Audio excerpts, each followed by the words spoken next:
Fidget's bar, the gateway between life and death. The rain poured heavily that night, a relentless storm drenching the city in darkness. Thunder rumbled in the distance, and the streets shimmered under flickering neon signs. The air was thick with the scent of wet asphalt and something else something faint, almost metallic. Daniel Carter walked without direction, his soaked jacket clinging to his skin. He had lost count of how long he had been wandering. The city felt unfamiliar, its usual landmarks twisted into something unrecognizable under the storm's shadow. Everything in his life had crumbled, gone, his marriage broken, his savings drained. He was a man unmoored, drifting toward nothingness. There was no destination, only movement until he saw it. A bar. It stood at the end of an alley he was sure hadn't existed before. Its windows glowed with a warm amber light, strangely inviting against the cold, stormy night. Above the entrance, a sign flickered. Fidget's bar. The name meant nothing to him, yet it stirred something deep inside, an echo of familiarity, like a word on the tip of his tongue. Daniel hesitated. He hadn't planned on stopping anywhere, but something about the bar drew him in. He pushed open the heavy wooden door and stepped inside. The air shifted immediately. The moment the door shut behind him, the sound of the storm vanished. The bar was silent yet alive. A strange energy pulsed through the dimly lit room.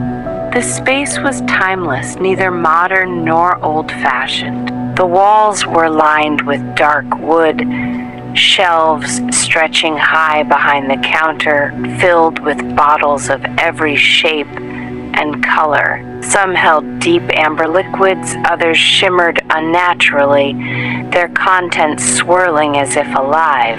The patrons were unusual. Some sat hunched over their drinks, faces hidden in the dim light. Others stared blankly ahead as if lost in thought or something far worse. Their presence felt wrong, like they were not fully there. Shadows clung to them in unnatural ways, and their reflections in the mirrored back wall did not always match their movements. Daniel felt the weight of unseen eyes on him as he moved to the bar. He didn't remember sitting, but suddenly he was in a chair. A drink waited before him, a deep crimson liquid in a crystal glass. He had not ordered it. He picked up the glass, and the moment it touched his lips, everything changed. A flood of memories crashed into him, not just his own, but those of others. Scenes flashed before his eyes. A man clutching a letter with shaking hands, a woman staring at an empty crib, a child lost in a forest, crying for a mother who would never come. The images blurred into his own past, his childhood home, the laughter of his parents, the nights spent dreaming of a future that had never come to pass. His first love, his greatest mistake, the choices that had led him here. Regret, it wrapped around him like chains, tightening, pulling him deeper. The bar seemed to shift around him, its walls pulsing like a living thing. The whispers began soft at first, then growing. Stay. The words slithered into his mind, though no one had spoken. He looked around. The other patrons were watching now, their eyes dark and hollow. Their drinks sat untouched, hands frozen in place. Their faces were familiar. He recognized them. Some were people he had once known. Some were faces from old newspaper clippings, missing persons, never found. He turned back to his drink, his reflection staring back at him in the deep red liquid. But it wasn't his reflection. The man in the glass smirked. Daniel's pulse pounded. He pushed away from the counter, the chair scraping loudly against the wooden floor. The bartender, a figure he had somehow failed to notice before, stood motionless behind the bar. His face was smooth, featureless, a blank canvas where eyes, nose, and mouth should be. Daniel stumbled backward, his breath coming in ragged gasps. The bar was shifting again, the walls stretching, elongating.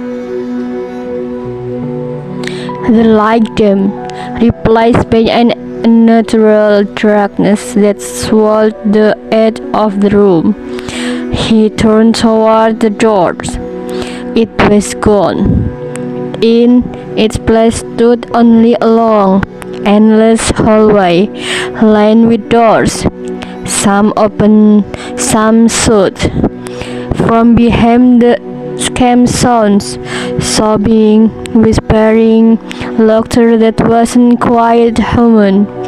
Daniel turned back to the patron, now rising from their seats.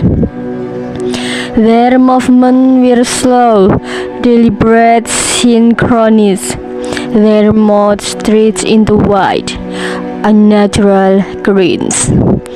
This wasn't a bar, it was a threshold, a place where the lost came to make their final choice.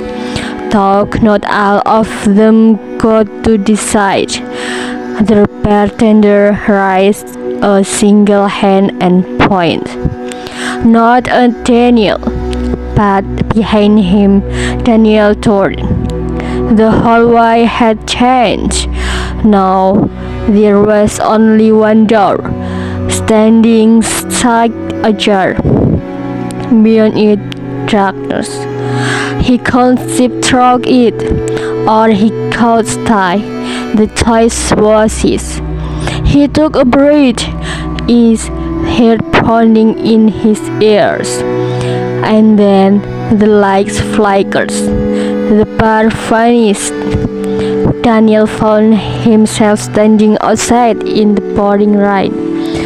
The alley empty behind him. The bar was gone.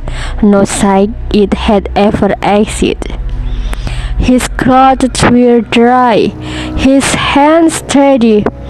In his pocket, he found something cold and smooth. He pulled it out, a small big coin, interfered with the word. One more round. The rain continued to fall, and somewhere in another forgotten corner of the city, Fidget bar waited from its the next course.